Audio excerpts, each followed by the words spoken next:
de este tema, de esta serie, Jairo.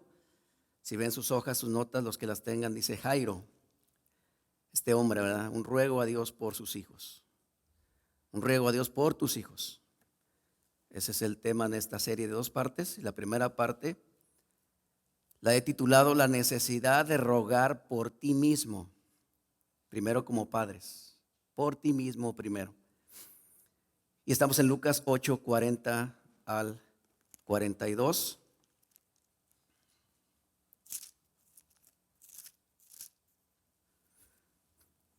No hay cosa más importante para Dios que nuestra familia, hermanos. No hay cosa más importante y más valiosa para Dios que tu familia, que tu esposa, que tus hijos, que tus nietos, tu familia. Es muy importante para el Señor. Bien, en Lucas 8, 40 al 42, que ya nos leyó Yair. Dice, cuando volvió Jesús le recibió la multitud con gozo porque todos le esperaban. Entonces vino un varón llamado Jairo, que era principal de la sinagoga, y postrándose a los pies de Jesús, le rogaba que entrase en su casa, porque tenía una hija única, como de 12 años, que se estaba muriendo. Y mientras iba, la multitud le oprimía. Vamos a orar, por favor. Cierre sus ojos y vamos a orar a Dios. Padre, tú eres bueno con nosotros. Señor, tu palabra es fiel, verdadera.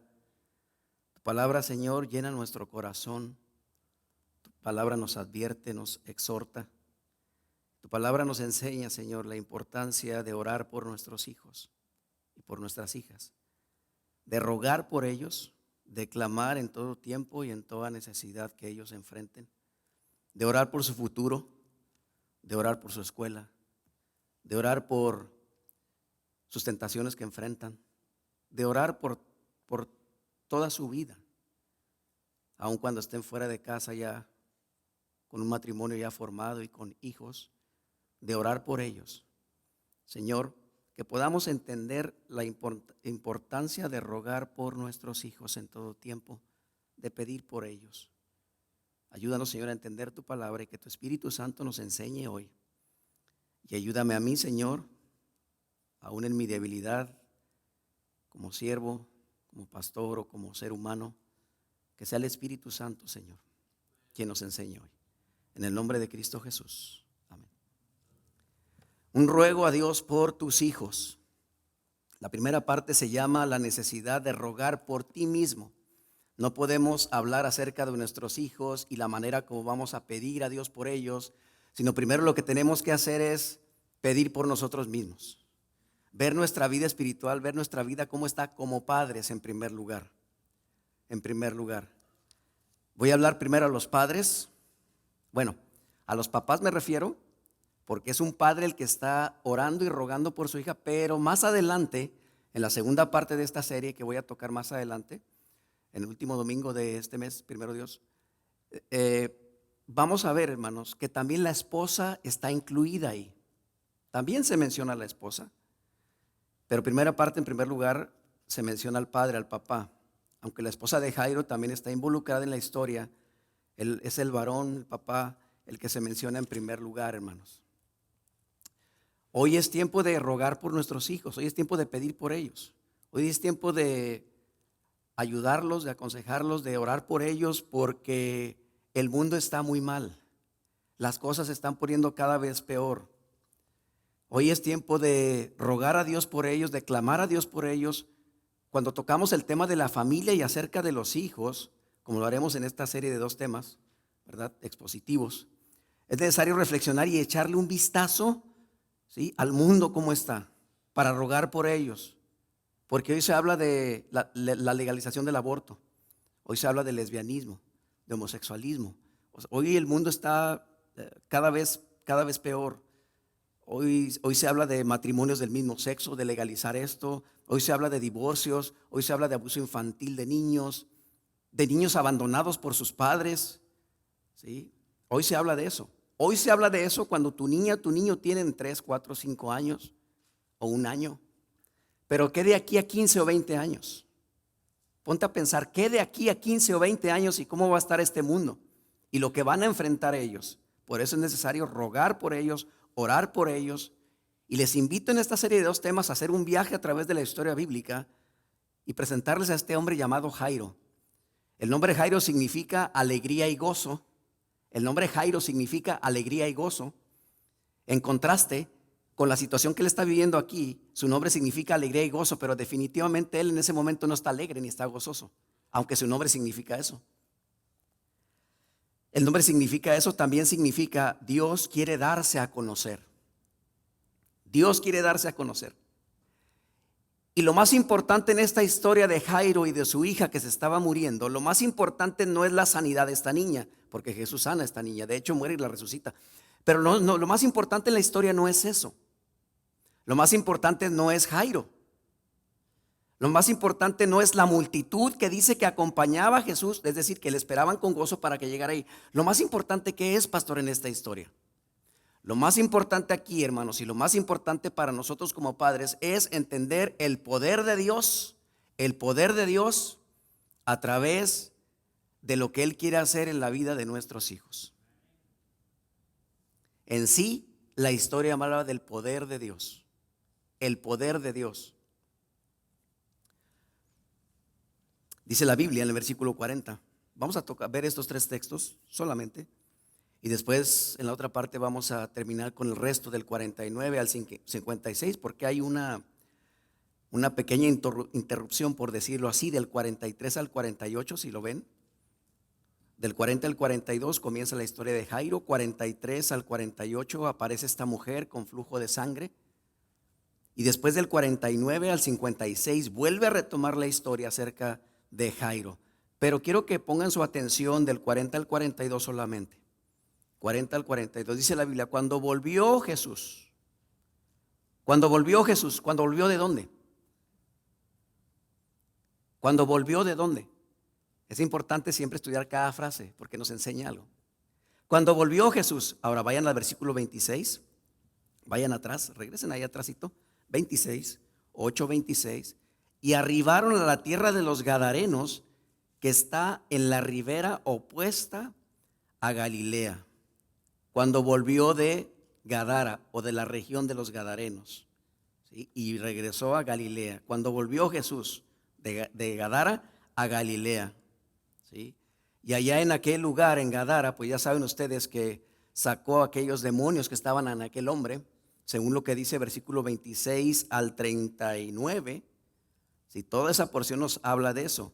Cuando volvió Jesús, cuando volvió ¿de dónde? Más enfáticamente, lo más importante es cuando volvió de, no tanto la región, sino de lo que hizo allá. ¿Y qué fue lo que hizo allá? Bueno, lo que hizo allá es que sacó a aquellos demonios de aquel hombre. Y qué interesante que hay frases que se encuentran cuando sanó o sacó los demonios del Gadareno, que se encuentran en la vida o en algunos versículos más adelante en el caso de Jairo. Por ejemplo, miren, qué interesante es que este hombre endemoniado, versículo 27, al llegar a él a tierra, vino al encuentro un hombre de la ciudad endemoniado desde hacía mucho tiempo y no vestía ropa, estaba desnudo, hermanos. Es lo que entiendo. La Biblia hay que entenderla literal. Cuando la lees así hay que entenderla literal. Si no, bueno, hay que ir a la hermenéutica y al estudio de las reglas de la hermenéutica, del estudio de cómo interpretar la Biblia, pero literalmente cuando la lees así es, en un principio. No vestía ropa, ni moraba en casa. Qué interesante. No estaba en su casa. A causa de los demonios en él, probablemente la esposa lo había corrido. A causa de los demonios en él, ahora no sé por qué entraron los demonios en él, si había alguna práctica que él estaba haciendo, la Biblia no nos dice, pero había demonios dentro de él. Pero lo que me interesa aquí, me llama la atención que él ya no estaba en su casa, ni moraba en casa. Los hijos, la mujer, tal vez lo veían de lejos cuando pasaban por el sepulcro, por los sepulcros que estaba, y él daba gritos, y él se sajaba y andaba por allá. Y tal vez la esposa lo veía de lejos y lloraba y recordaba cuando él estaba en casa, cómo era ese hombre en casa con sus hijos. Pero ya no estaba en casa, sino en los sepulcros, dice. Este hombre, al ver a Jesús, lanzó un gran grito. Sí, el grito del ser humano, ¿verdad? despojado a causa del pecado, y en este mundo un gran grito lanzó, un grito de desesperación, de frustración, un grito de ayuda. Atención, y postrándose a sus pies, ahora vayan al 41, en el caso de Jairo. Entonces vino un varón llamado Jairo, que era principal de la sinagoga, ¿y qué hizo? Lo notan. Y postrándose a los pies de Jesús, dice. Ahora, en el caso del endemoniado, regresemos un poquito. ¿Sí? Se postró a los pies y exclamó a gran voz, versículo 28, ¿qué tienes conmigo, Jesús, Hijo del Dios Altísimo? Te ruego que no me atormentes. Ahora vayan al 35, avancen al 35. Y salieron a ver lo que había sucedido, y vieron a Jesús y hallaron al hombre de quien había salido los demonios. ¿Dónde estaba? ¿Lo notan? Sentado a los pies de Jesús. En la necesidad te postras a los pies de Jesús. Cuando Dios hace el milagro y manifiesta tu poder, te sientas a los pies de Jesús. Y de hecho, si ya vieron sus hojas, es uno de los puntos, creo que es el segundo punto, ¿sí? Es necesario postrarte a los pies de Jesús. Cuando ruegues y pidas por tus hijos, póstrate a los pies de Jesús. Es lo que me dice y me enseña la palabra de Dios. Ahora, bueno, pastor, y dentro de esta historia, la mujer que tenía el flujo de sangre, que también se postró a los pies de Jesús. Claro, hermanos. ¿De dónde está eso? 47. Vean el 47. En la historia de aquella mujer que tenía flujo de sangre hacía 12 años. Dice el 43. Vamos a ver el contexto. Pero una mujer que padecía de flujo de sangre desde hacía 12 años y que había gastado en médicos todo cuanto tenía y por ninguno había podido ser ¿qué? Curada. 47. Entonces, cuando la mujer vio que no había quedado oculta, vino temblando, ¿y qué hizo? Y postrándose a sus pies. Otra vez. ¿Lo notan? Cada historia en la vida de Jesús, cada sanidad y cada milagro nos enseñan que aquellos que vinieron y pidieron algo a Jesús se postraron a sus pies, en un principio o al final. En un principio o al final. Y eso es muy, muy, muy importante, hermanos. Ya les dije que la historia lo más importante es que Cristo manifiesta su poder. Pastor, y hay un versículo ahí dentro de todo lo que estamos leyendo que dice que salió el poder de Jesús o que hubo poder de Jesús. Claro que sí. Versículo 40. Pero Jesús dijo, alguien me ha tocado. ¿Se acuerdan que esta mujer lo tocó? Alguien me ha tocado entre la multitud. Pero Jesús dijo, alguien me ha tocado, porque yo he conocido que ha salido ¿qué? Poder de mí. Poder de mí, dice la palabra. Así es la enseñanza, así es la vida de Jesús, en la gente, en aquella multitud. Ahora es muy interesante, hermanos, versículo 40, cuando volvió Jesús, cuando volvió de manifestar su poder, le recibió la multitud, dice, con gozo. El poder de Jesús en la vida de cada creyente trae gozo. El poder manifestado en la vida de cada creyente trae gozo. Ahora, si revisamos el contexto desde el capítulo 8, pues vemos que hizo más milagros. Vemos que predicó también la parábola del sembrador. Vimos cómo le evangelizó a mujeres, hermanas. Evangelizó a mujeres comenzando el capítulo 8. Las mujeres fueron una parte importante en la vida de Jesús, incluso para servirles. Les predicó el evangelio. A una de ellas le sacó 7 demonios. ¿Se acuerdan quién era? María Magdalena le sacó 7 demonios. Y muchas mujeres que se mencionan del 1 al 3, el 1 al 4, 8, 1 al 3 y 4. Y después dice que le servían con sus bienes al Señor. ¿Sí? El poder de Jesús en la vida de estas mujeres provocó que le sirvieran a Jesús. Viene la parábola del sembrador, viene el poder de Jesús, para enseñar muchas cosas, para dar a conocer su poder como el Hijo de Dios prometido desde el Antiguo Testamento. Poder al predicar el evangelio en todas las ciudades, poder para evangelizar a las mujeres para que le sirvieran, poder para enseñar aquella famosa parábola del sembrador, poder para saber lo que cada uno de nosotros hacemos en lo oculto cuando nadie nos ve también. ¿Sí? Eso está del 16 al 18. Poder para enseñarle a María, su madre, y a sus hermanos que lo más importante era quién era la familia de Dios. Mi madre y mis hermanos son los que oyen la palabra de Dios y la hacen. 19 al 21 del capítulo 8. Poder para controlar la naturaleza. Cuando se levanta aquella gran tempestad, le estoy diciendo todo esto dentro del capítulo 8, No crea que estoy saliéndome de contexto ni de capítulo ni nada. El pastor, quién sabe por dónde anda, ahora ya se perdió. No, hermanos. Todo lo que estoy diciendo manifestó el poder de Cristo. Se manifestó el poder de Cristo en todo lo que estoy diciendo y todo está dentro del capítulo 8. Poder para controlar la naturaleza. ¿Sí? Cuando se levantó aquella gran tempestad, probando la fe de sus apóstoles, les dijo: ¿dónde está vuestra fe? Versículo 25.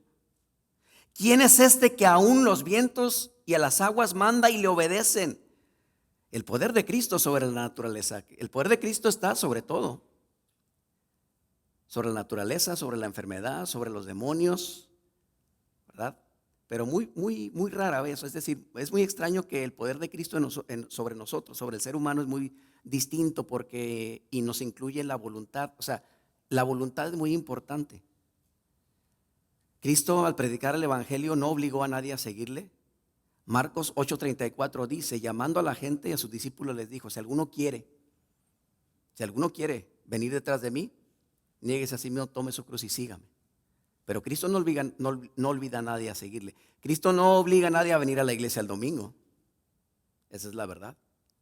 Si tú estás aquí, estás porque estás voluntariamente y porque necesitas algo de Cristo, necesitas algo de Dios, necesitas el poder de Cristo en tu vida. Y especialmente el tema en la vida de tus hijos y de tus hijas. Entonces, el poder de Cristo sobre los demonios, ¿verdad? Lo vemos aquí también, en esto del endemoniado gadareno. Vemos al endemoniado necesitado de Dios, vemos a Jairo necesitado de Dios también. ¿Sí? Dice: cuando volvió Jesús. Eso también nos enseña algo en un futuro, porque Cristo un día va a regresar. Un día va a regresar Jesús, y cómo nos va a encontrar. Dice la Biblia: Señor, digno eres de recibir la gloria, la honra y el poder, porque tú creaste todas las cosas y por tu voluntad existen y fueron creadas. Apocalipsis 4:11. Y miré y oí la voz de muchos ángeles alrededor del trono y millares de millares de seres vivientes que decían a gran voz: el Cordero fue inmolado, es digno de tomar el poder, la riqueza, la sabiduría, la fortaleza, la honra y la gloria y la alabanza. Dice Apocalipsis. Un día regresará. Un día regresará para manifestar su poder completo a todo ser humano. Cuando volvió Jesús, número 1, en primer lugar dice sus hojas. Número 1, todos tenemos la misma necesidad de Jairo. Todos tenemos la misma necesidad de Jairo. ¿Quién era Jairo? Era un hombre importante, era un principal, o era un encargado de elegir quién leería la Torá en la sinagoga. Y la Torá, pues era Génesis, Éxodo, Levítico, Número y Deuteronomio. Y era el encargado de decidir quién iba a leer delante de todos. Era un hombre importante, ¿sí? Era un hombre que todos conocían. Era un hombre necesitado del poder de Cristo también. Jairo estaba entre la multitud con gozo, pero sin gozo. ¿Lo entienden, hermanos? Jairo estaba entre la multitud con gozo, pero sin gozo. Estaba triste y estaba necesitado. Nosotros estamos aquí entre una multitud y podemos estar tristes también a la vez. Y podemos estar necesitados de rogar y pedir algo a favor de nuestros hijos. Preocupados a la vez, quebrantados a la vez. La Biblia dice: los sacrificios de Dios son el espíritu quebrantado, al corazón contrito y humillado no despreciarás tú, oh Dios. Eso está en el Salmo 51:17. Tú y yo tenemos la misma necesidad de Jairo, de venir hoy a los pies de Jesús. Tenemos la gran necesidad de venir ante Cristo para que muestre su poder en nuestras vidas como padres y en la vida de nuestros hijos también. La Biblia nos da a conocer el nombre de Jairo y su oficio también. ¿Qué significa esto? Bueno, que lo ubica en su humanidad, lo ubica en su necesidad, lo ubica como un ser humano, le da o menciona el nombre de él y menciona su oficio de él también.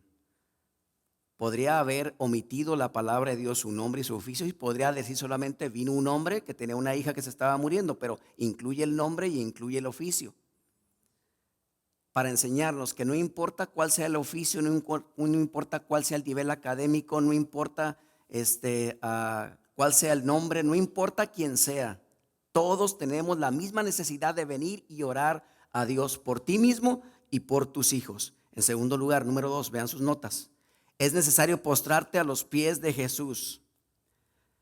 ¿Cuántos recuerdan a Josué, el sucesor de Moisés?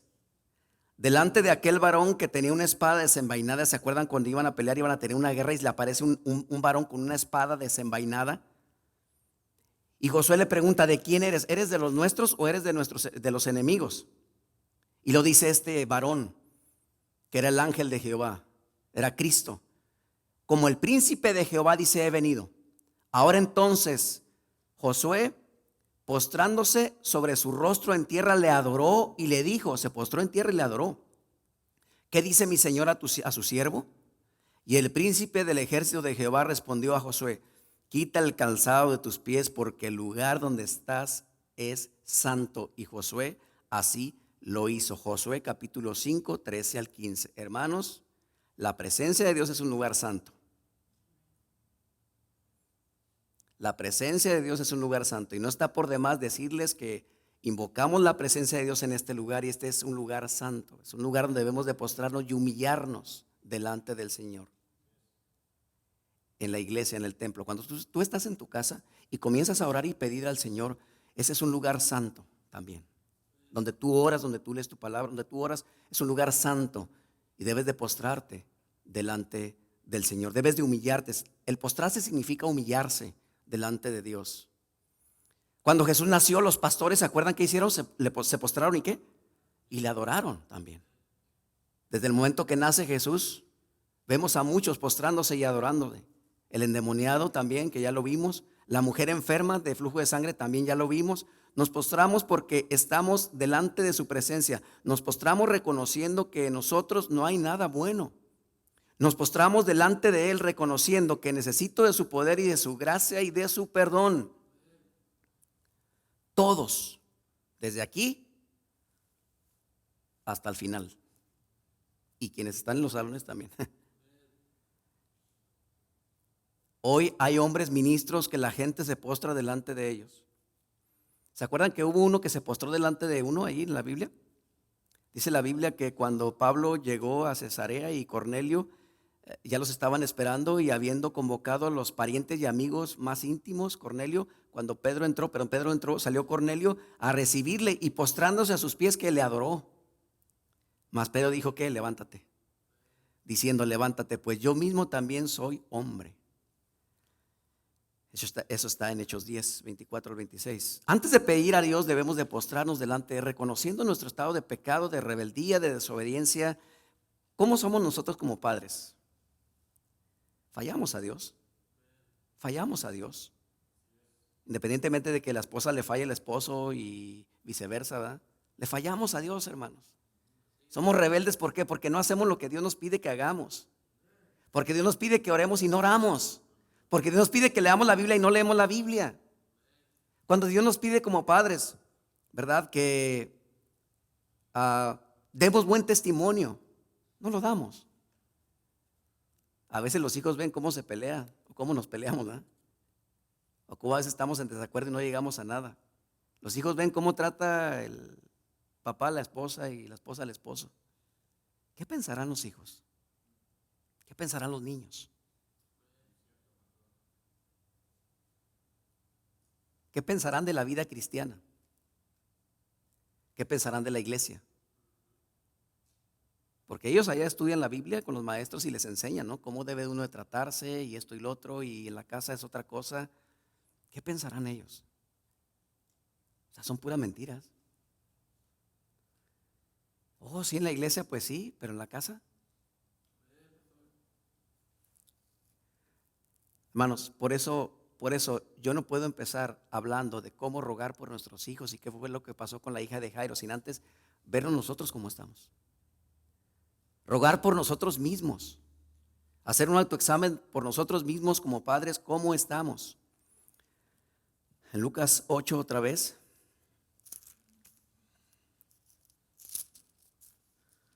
Versículo 41.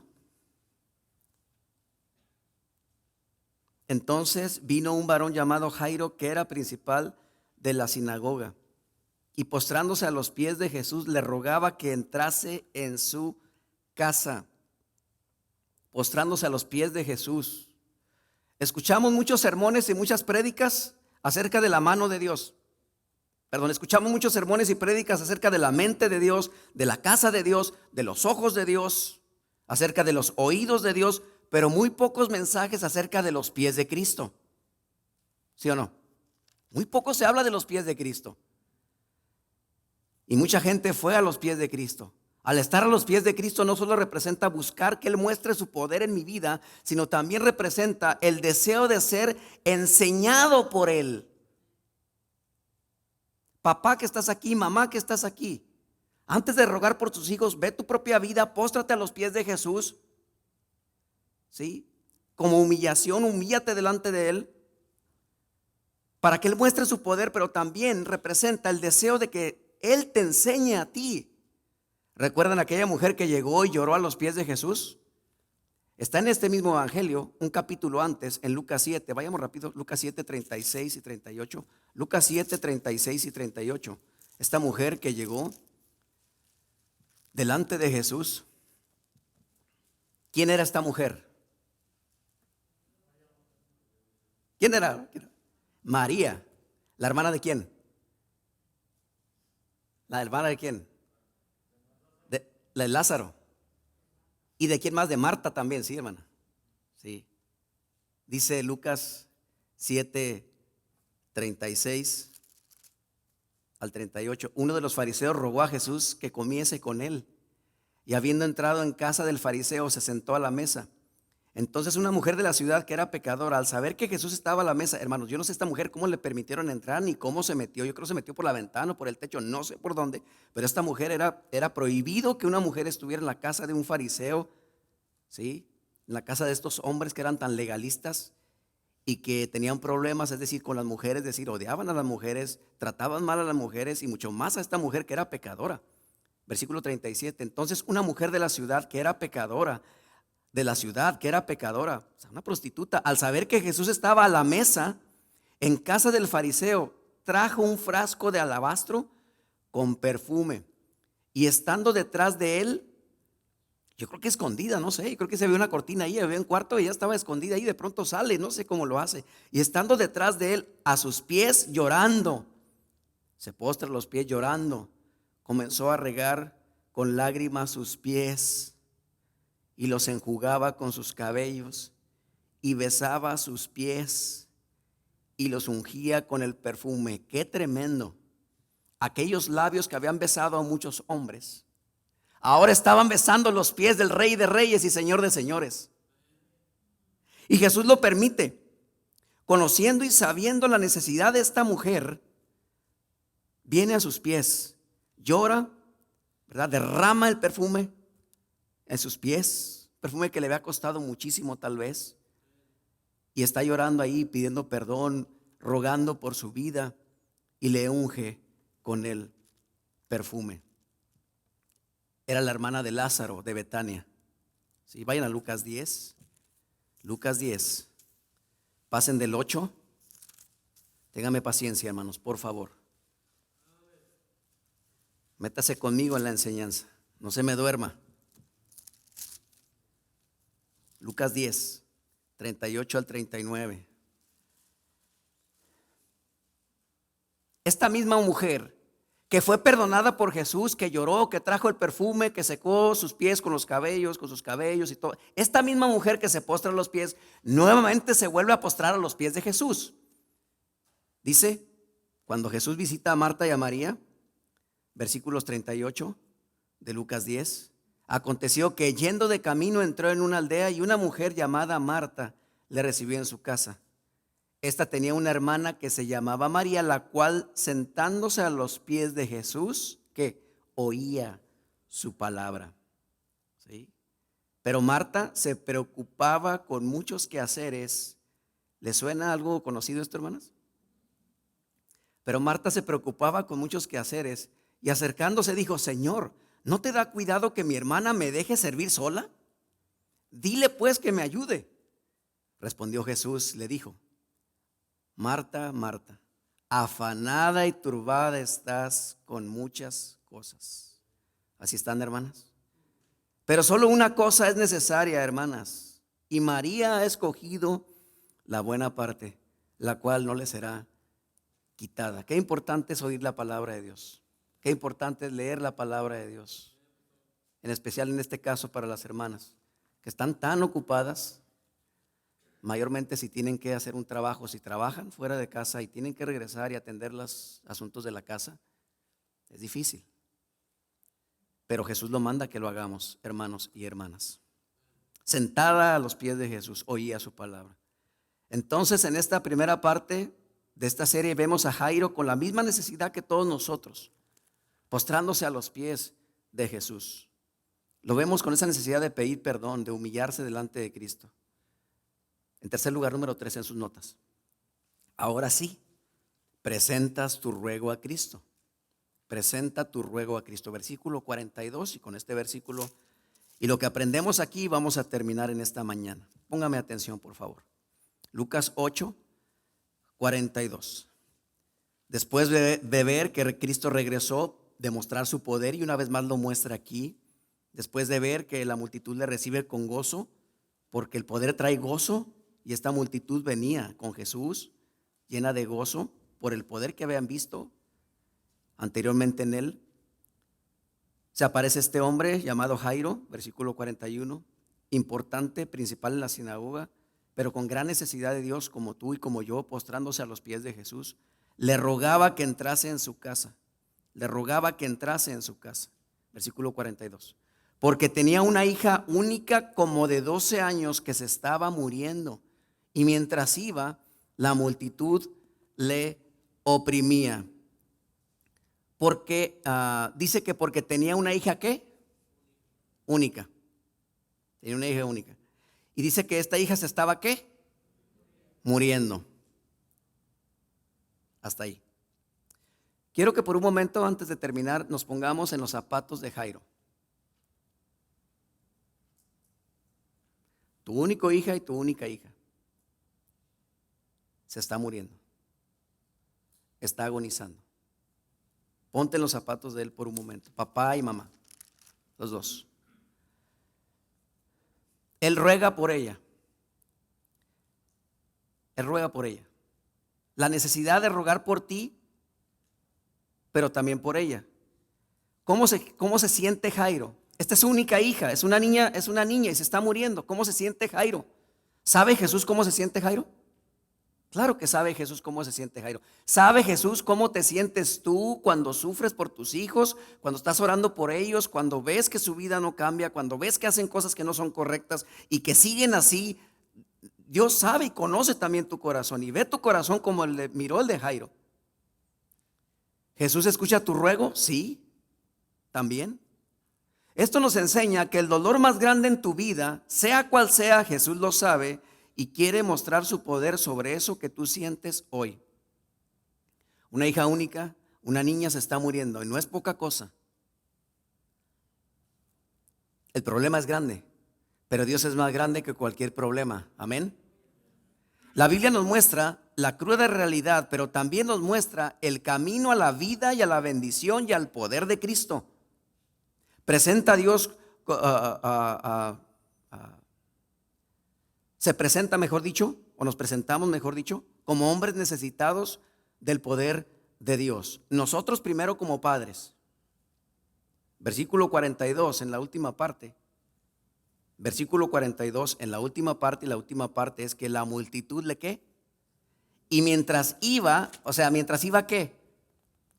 No significa, hermanos, que mientras iba caminando con Jesús, no, mientras iba rogando a Jesús, mientras iba hablando a Jesús, mientras iba llorando a Jesús, mientras iba gritando a Jesús. ¿Qué harías tú si tu hija se está muriendo y tienes que rogar a Cristo y pedirle? ¿Cómo lo harías? Llorarías, clamarías. Me tocó ver cómo un padre me preguntaba a mí como pastor y como cuñado. El día que murió mi sobrino, me tocó ver, hermanos, la cruda realidad de un corazón sin la respuesta en ese momento. 3 años de edad, cáncer, único hijo. Después de 10 años de aparente esterilidad de mi hermana, nace Isaac.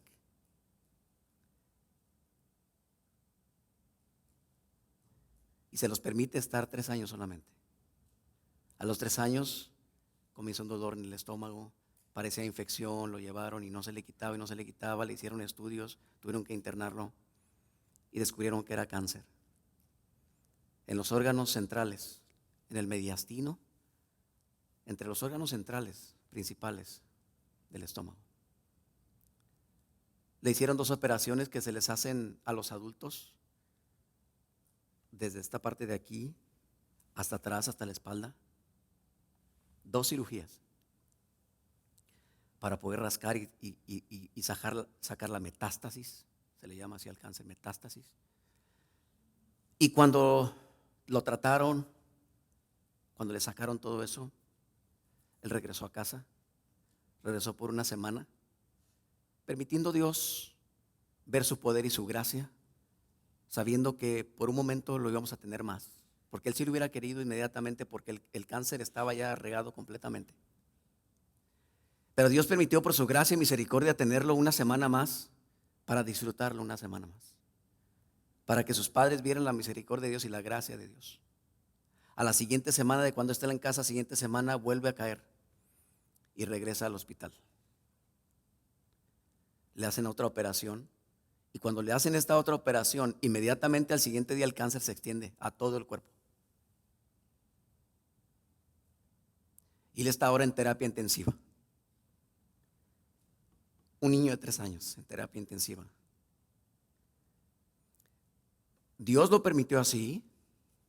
La honra y la gloria sea para él. Él está en la presencia de Dios. Y un día mi hermana lo verá. Y su papá lo verá. Bueno, no sé si su papá, porque la verdad es que después de pasar todo esto, mi hermana, él la engañó. Se fue con otra mujer más joven y la abandonó.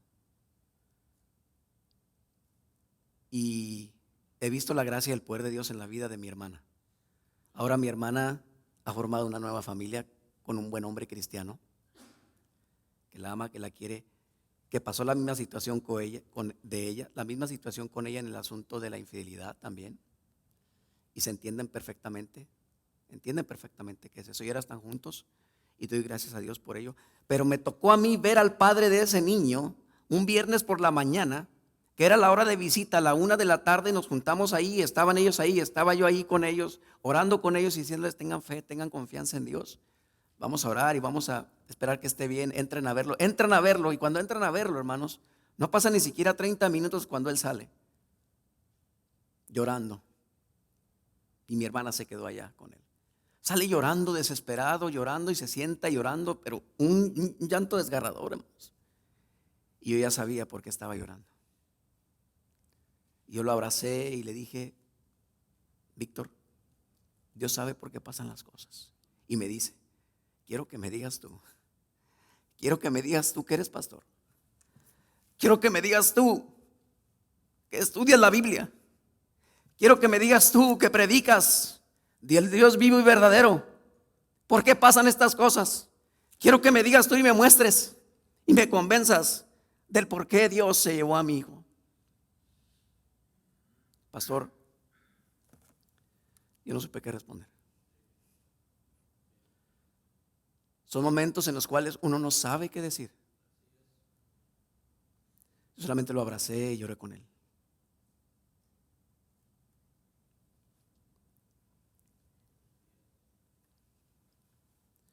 En momentos cuando parece que no hay esperanza, que no hay respuesta, aparece la multitud, le oprime a Jairo.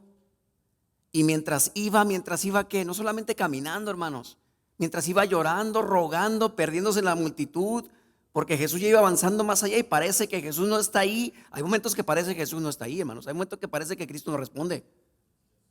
Pero quiere probar tu fe. Quiere probar tu fe. Qué fácil sería que pido a Dios, me responde inmediatamente. Pues qué fácil así. No, hermano.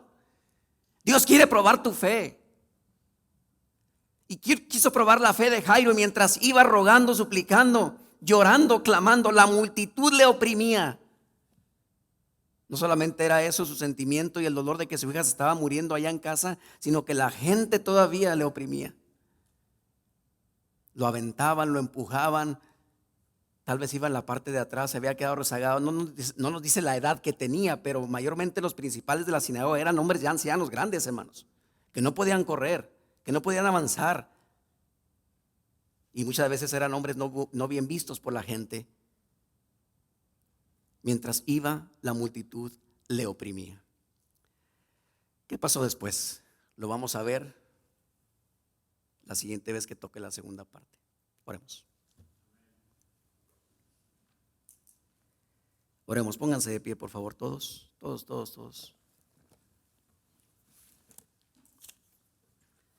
Vamos a orar a Dios que nos ayude. Vamos a examinarnos en este momento y vamos a tomar un tiempo para orar a Dios. Como padres, también como hijos, jóvenes señoritas, ora a Dios también por tus padres, pide por tus padres.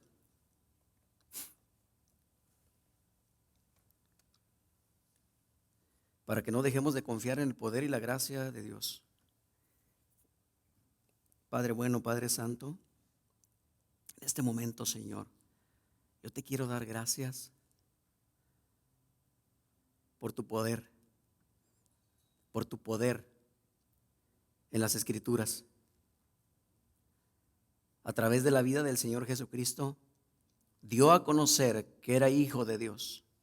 Dio a conocer que tenía los mismos atributos de Dios, las mismas características de Dios y el Espíritu Santo. En aquel tiempo, Señor, muchos creyeron, muchos fueron salvos, muchos fueron perdonados y muchos fueron aliviados de sus enfermedades. Padres fueron escuchados, clamando y rogando por sus hijos. Y Dios, Cristo mismo, les ayudó y mostró su poder en sus vidas. Señor, tú eres el mismo. La Biblia dice que tú no cambias. Tú eres el mismo. Ayer, hoy y por los siglos. Y si tú eres el mismo, Dios, entonces creemos, Señor, que en este tiempo también tu poder se manifiesta. Señor, como padres, como papá, como mamá, oramos por nuestros hijos y rogamos por ellos. Quiero que ahí donde estás, ores por tus hijos. Ruega por ellos. ¿Ves algo en ellos que necesitan? ¿Ves que su vida espiritual no crece? ¿No hay interés en las cosas de Dios? No sé cuál sea la situación de tu hijo o de tu hija. ¿Tienes bebés? Ora por ellos y ruega por ellos, para que sigan en los caminos de Dios, para que tú como padre y como madre les enseñes tu palabra, ores con ellos. ¿Tienes niños y niñas de 3, 4, 5, 6 años? Ruega por ellos, para que cuando tengan 15 o 17 no se aparten, no se vayan de la iglesia, que sean fieles. ¿Tienes jóvenes de 17, 19, 20, 25 años? Ruega por ellos, para que sean de testimonio en el colegio y para que las tentaciones en el colegio, en la high school, donde estén, no toquen sus vidas, que honren y glorifiquen a Dios a través de salir de las tentaciones con la ayuda de Dios. ¿Tienes hijos e hijas ya casados? Ruega por ellos, para que Dios bendiga su matrimonio, para que Dios les dé sabiduría para amarse más y gracia para respetarse, para cuidarse y para enseñar a tus nietos los caminos de Dios.